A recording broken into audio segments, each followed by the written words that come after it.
Commander Vex Korath had conquered 17 star systems, personally executed 3 rival warlords, and once ate an entire Centaurian battle cruiser crew for breakfast. Well, technically it was more of a light snack, but who's counting? The point is, dying alone in a maintenance corridor on some backwater research station was not exactly how he'd envisioned his glorious warrior's death. He'd always pictured something more dramatic. Maybe a final battle against impossible odds, roaring defiance at the cosmos, while his enemies trembled before his 7-foot frame of pure scaled muscle and barely contained rage. Instead, here he was, slumped against a wall that smelled suspiciously like cleaning fluid in despair, feeling his core temperature drop with all the dignity of a broken refrigeration unit. The diplomatic mission to Kepler Station had been supposed to be routine. The Drakmori Empire's idea of routine diplomacy usually involved showing up, flexing intimidatingly, and watching lesser species scramble to agree with whatever demands they'd brought. Simple, effective, deeply satisfying. But apparently, someone had forgotten to mention that Kepler Station's environmental systems had been designed by the same brilliant engineers who thought it would be fun to keep the temperature at a balmy -40 degrees Celsius. Perfect for the ice-loving Christians who ran the place. Absolutely lethal for a cold-blooded Drakmori warrior whose species had evolved on a planet where the average temperature was hot enough to melt most metals. Vex's internal heating system had been struggling for hours now, and his pride had been struggling even longer. Drakmori warriors didn't ask for help. They didn't show weakness. They certainly didn't admit that their supposedly superior physiology had a few embarrassing design flaws. His vision was starting to blur at the edges, and his usually impressive claws were turning an alarming shade of blue-black. Still, he'd rather freeze to death than call for assistance. The clan elders would rather see him dead than dishonored, and honestly, at this point, he was starting to see their point. That's when he heard the footsteps. Small, quick, and accompanied by what sounded like someone humming an annoyingly cheerful tune. Vex tried to summon his most intimidating glare, the one that had made hardened pirates wet themselves, but he was pretty sure it came out looking more like a constipated lizard than a fearsome apex predator. The footsteps stopped. "Oh crap," said a distinctly human voice. "Are you dead, or just having a really bad day?" Maya Rodriguez had seen some weird stuff in her 3 years maintaining life support systems on Kepler Station, but finding what looked like a giant pissed-off iguana having a medical emergency in Corridor C7 was definitely making the top 10 list. The creature was massive, easily 7 feet tall even while slumped against the wall, with scales that would have been impressive if they weren't currently the color of old bruises. Its breathing was shallow, and she could practically see the hypothermia setting in from across the hallway. "Hey there, big guy," she said, approaching cautiously with her toolkit. "I'm Maya, and I'm guessing you're not supposed to look like a defrosting dinner." Vex's eyes snapped open, pupils dilating as he focused on the small human female now standing entirely too close to him. With considerable effort, he managed to bare his teeth in what he hoped was a menacing snarl. "Stay back, human," he growled, his voice carrying all the authority of someone who'd spent decades commanding fleets. "I require no assistance from your pathetic species." Maya blinked. "Okay. First of all, rude. Second of all, you're literally turning blue, which I'm pretty sure isn't your natural color unless you're going for some kind of avant-garde look. I am Vex Korath of the Drakmori Empire," he wheezed, trying to sound intimidating while his body temperature continued its steady decline toward popsicle. "I have raised worlds and consumed armies. Your feeble attempts at aid are neither wanted nor needed." "Uh-huh," Maya said, completely unimpressed as she knelt down beside him and started pulling medical equipment from her toolkit. "And I'm Maya Rodriguez, senior life support technician, and I've seen enough hypothermic aliens to know when someone's about to become a very large, very dead ice sculpture." Vex stared at her in disbelief. Most creatures either fled in terror or groveled when faced with a Drakmori warrior. This tiny human was treating him like a malfunctioning heating unit. "Did you not hear me, human? I am an apex predator. I have conquered star systems." "That's nice," Maya said, checking his pulse and frowning at the readings. "I bet you're real scary when you're not freezing to death in a maintenance corridor. Now shut up and let me work before your conquest days become past tense." The sheer audacity of it left Vex momentarily speechless. Here he was, one of the most feared warriors in the galaxy, being lectured by a creature that barely reached his shoulder and was currently scanning him with what appeared to be a modified food thermometer. "Your core temperature is dangerously low," she announced, as if he hadn't already figured that out. "What kind of environmental conditions does your species normally require?" "I do not require anything from you," Vex managed through chattering teeth that he desperately hoped she couldn't hear. Maya looked at him with the expression of someone who'd spent years dealing with malfunctioning equipment that insisted it was working perfectly fine. "Look, Vex, right? I can either help you, or I can come back in an hour and scrape what's left of you off the wall with a spatula. Your choice, but I've got a busy schedule, so decide fast. The worst part about dying, Vex realized, wasn't the actual dying. It was being lectured by someone who weighed approximately 1/10 of what he did and seemed completely immune to his legendary intimidation factor. Maya was already moving, pulling out some kind of portable heating unit from her toolkit like she'd done this 100 times before. Which, knowing humans and their bizarre tendency to help literally everything, she probably had. All right, diagnosis time, she muttered, running a scanner over his torso. Severe hypothermia, respiratory distress, and what I'm going to generously call a serious attitude problem. The good news is, only one of those is potentially fatal. I am not experiencing hypothermia, Vex protested weakly. Drakmori warriors are immune to such weaknesses. Right, and I'm the Queen of Mars, Maya said, watching her readings. Your internal temperature is dropping faster than my opinion of whoever designed this station's climate control. What's your species' normal operating temperature? Vex glared at her, or at least attempted to. It probably looked more like sleepy blinking at this point. I will not provide tactical information to a potential enemy. Oh, for crying out loud. Maya sighed. Fine, I'll guess. Based on your scale structure and the fact that you're basically shutting down like a reptile in winter, I'm going to say somewhere around 40 to 50 degrees Celsius, minimum. She was absolutely right, which was almost as irritating as the fact that she'd figured it out in about 30 seconds. Without warning, Maya started shrugging out of her maintenance coat, a thick, insulated thing that looked like it could stop a small explosion. Before Vex could protest, she was wrapping it around his shoulders. What are you doing? He demanded, though his body betrayed him by immediately relaxing into the residual warmth. It's called basic first aid, genius. Body heat transfer. The coat's got thermal regulators built in. She was already adjusting the controls on the jacket. There, that should buy us some time while I figure out how to get you somewhere warmer. Vex stared down at the human garment now draped over his massive frame. It looked ridiculous. A mighty Drakmori warrior, wrapped in a maintenance worker's coat like some kind of oversized pet. This was exactly the kind of scenario that would make him a laughingstock among his own people. Warriors who accepted help from lesser species weren't just dishonored, they were exiled. Or worse, assigned to desk duty in the administrative sectors. But the coat was warm, blessedly, wonderfully warm. This is unacceptable, he said, making no move to remove it. Yeah, well, so is dying in a hallway because you're too stubborn to admit you need help, Maya replied, checking the coat's heating elements.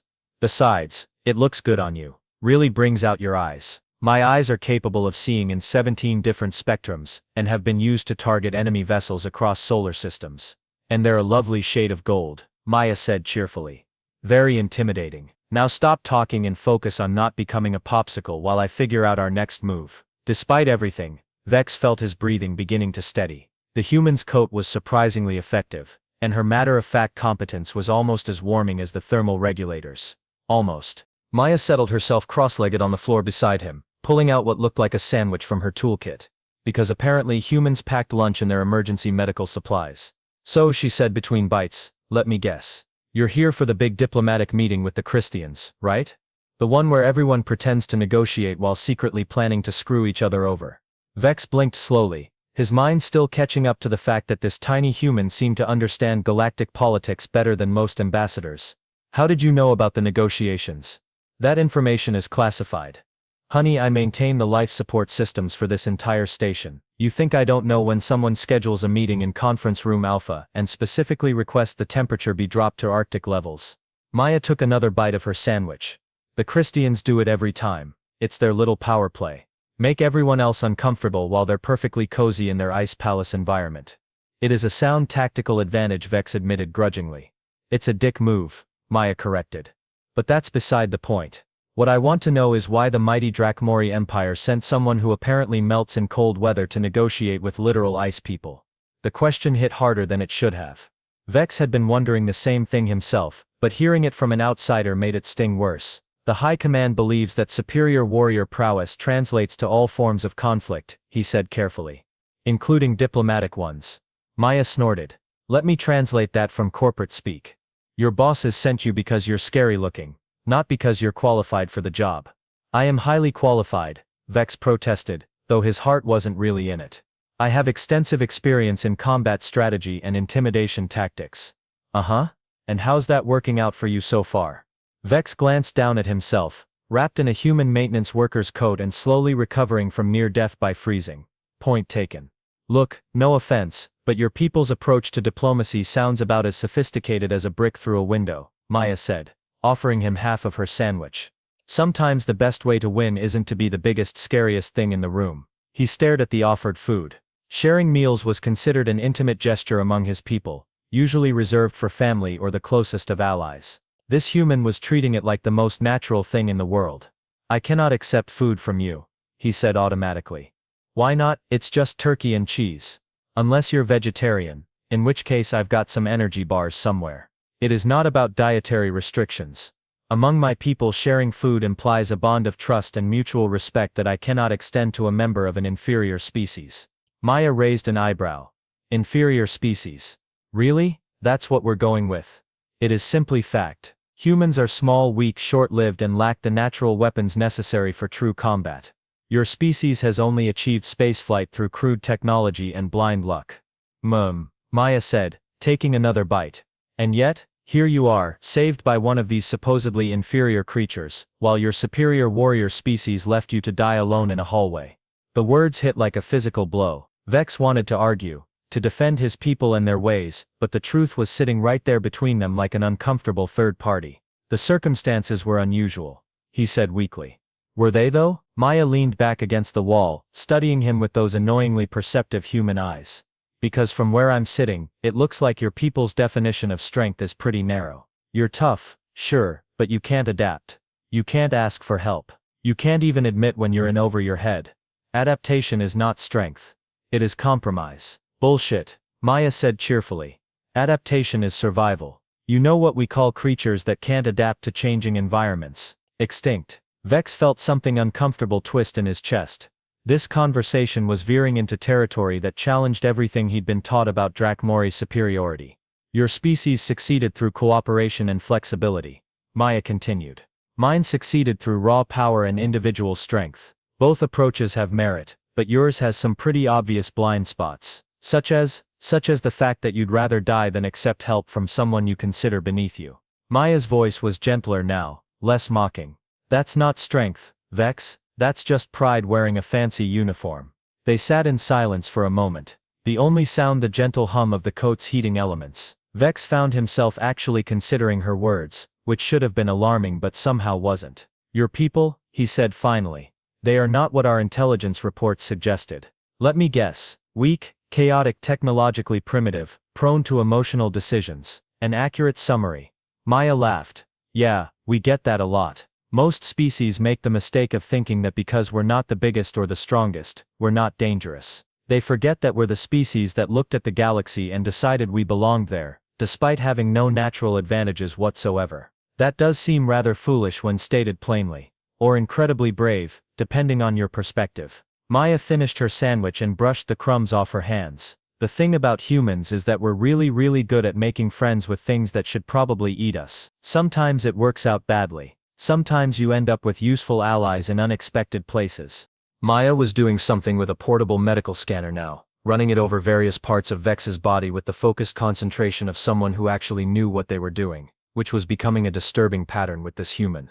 Okay, good news and bad news, she announced after a few minutes. Good news is, you're not going to die. Your core temperature is stabilizing, and your metabolic functions are returning to normal ranges. Bad news is, you're going to need to stay warm for at least another hour before it's safe to move you. That is acceptable, Vex said, surprised to find that he actually meant it. An hour ago, he would have preferred death to prolonging this embarrassing situation. Now, the prospect of spending more time talking with this strange human didn't seem entirely unpleasant. You know what the really weird part is? Maya said, settling back down beside him. This isn't even the first time I've had to save someone from hypothermia this week. Last Tuesday it was Ambassador Quelix from the Zenobian delegation. Apparently, his species requires an ambient temperature of about 60 degrees Celsius, and nobody bothered to mention that when they scheduled his meeting in the same conference room. You have done this before. Oh yeah, happens all the time. That's the thing about these big diplomatic gatherings. Everyone's so focused on looking impressive and maintaining their cultural superiority that they forget basic biology. I've treated heat stroke, altitude sickness, oxygen toxicity, and one memorable case of what I can only describe as acute embarrassment poisoning. Vex stared at her. You have been rescuing diplomats and warriors from their own stupidity on a regular basis, pretty much. It's like a side job at this point. Maya Rodriguez, senior life support technician and unofficial alien babysitter, she grinned. I should probably start charging hazard pay. The implications of this were staggering. Not just for him but for every species that participated in these diplomatic gatherings. How many other superior beings had been quietly saved by this unassuming human? Why do you not report these incidents? Vex asked. Surely such information would be valuable to your superiors. Maya shrugged. What's the point? Everyone saves face, nobody gets embarrassed, and I get to feel good about helping people. Besides, most of the time it's not really their fault. It's the fault of whatever genius designed these stations without considering that not every species evolved in the same environmental conditions. You do not seek recognition for your actions, glory, status advancement. Nah, recognition is overrated. You know what's not overrated? Going home at the end of the day knowing you didn't let someone die because they were too proud to ask for help. Vex felt something fundamental shift inside his worldview. Here was a being who possessed the power to humiliate some of the galaxy's most feared warriors, and she chose instead to protect their dignity while saving their lives. It was so contrary to everything he understood about power dynamics, that it made his head hurt. I do not understand your species, he admitted.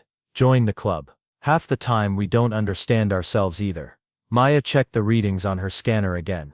But that's kind of the point. We're not trying to be the strongest or the smartest or the most technologically advanced. We're just trying to be useful. Useful, yeah. Like what's the point of being the apex predator of the galaxy if you can't adapt to a cold room? What good is being able to conquer star systems if you can't figure out how to ask for help when you need it? Maya's voice was still gentle, but there was an edge of genuine concern now. Your people are incredibly impressive, Vex. But impressive isn't the same as effective. The words hit harder than any weapon Vex had ever faced. Because she was right. Completely devastatingly right. My people would consider what you have done today to be a grave insult, he said slowly. To suggest that a Drakmori warrior required assistance from a lesser species would be grounds for exile or death. And what do you consider it? Vex was quiet for a long moment, really thinking about the question. What did he consider it? An hour ago, the answer would have been automatic. Now, wrapped in this human's coat and feeling strength return to his limbs, the answer was more complicated. I consider it, he said carefully, to be the most competent medical intervention I have ever received, and the most honest conversation I have had in recent memory. Maya smiled, and for the first time since he'd met her, it wasn't tinged with sarcasm or amusement. It was just warm. You know what I think, she said. I think your people are lucky to have warriors like you. But I also think you might be even luckier if you had a few maintenance technicians like me. That is an interesting perspective. It's a practical perspective. Which, let's be honest, seems to be something your species could use more of. Maya stood up, stretching.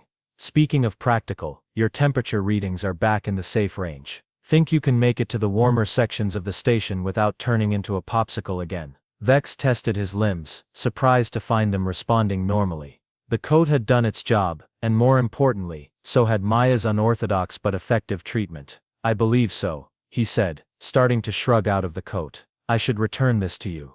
Keep it for now, Maya said. At least until you're back in friendly climate territory. Consider it a diplomatic gift between species. I cannot accept such a gift. It would imply debt and obligation. Maya looked at him with that same expression she'd worn when he'd insisted he didn't need help. Vex, she said patiently. It's a coat. I've got 6 more just like it. Sometimes a gift is just a gift, not a political maneuver. And there it was again. That simple, straightforward human approach that cut through layers of cultural complexity like it didn't even exist. Vex found himself nodding before he'd fully processed the decision. Very well, I accept your gift, Maya Rodriguez. And your assistance. See, that wasn't so hard, was it? Actually, Vex realized, it hadn't been hard at all. Which was perhaps the most surprising revelation of the entire day. They were halfway to the warmer sections of the station when the emergency klaxons started blaring, followed by an announcement in the guttural language of the Drakmori Empire. Vex's blood went cold for reasons that had nothing to do with the ambient temperature. Oh, Maya said, reading his expression. That doesn't sound good. It is an emergency extraction protocol, Vex explained, his voice tight. My people have detected what they believe to be a threat to my safety. They are coming to retrieve me.